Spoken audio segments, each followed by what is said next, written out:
একজন ওল্ড প্লেয়ারের মুখ থেকে এই কথাটা তখনই বেরোয় যখন সে তার স্কিলকে হারিয়ে ফেলে।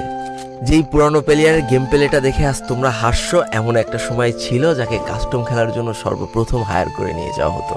যেই পুরনো প্লেয়ারটার গেম প্লে দেখে আজ তোমরা হাসছো, একটাবার খোঁজ নিয়ে দেখো সেই প্লেয়ারটার গেম প্লে দেখেই একটা সময় অনেক মানুষ গেম খেলা শিখেছে।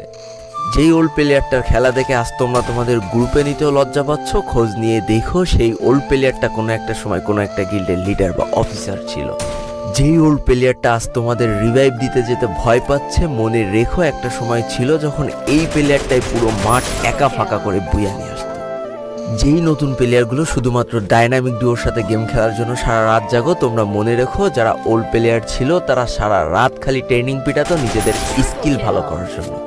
আমি জানি আজকের দিনের যারা অন ট্যাপ মারা প্লেয়ার তারা কখনোই ফিল করতে পারবা না যে বসে জুম করে উঠে হেডশট মারার মজাটা আসলে কি ছিল।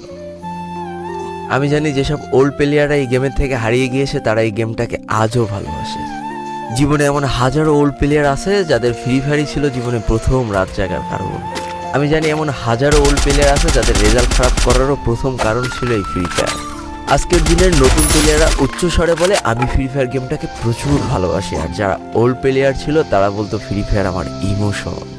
একটা না দুইটা না অনেক কটি বছর এই ফ্রি ফায়ার গেমটার সাথে কাটিয়ে দিয়েছি, অনেক ভালো ভালো বন্ধু পেয়েছি, আবার অনেক মানুষকে হারিয়েও ফেলেছি। আমি জানি এমন অনেক ওল্ড প্লেয়ার আছে যারা এখনও এই ফ্রি ফায়ার গেমটাকে দিনের পর দিন খেলেই চলেছে সেই ইমোশনের জায়গা থেকে। স্যালুট তাদেরকে।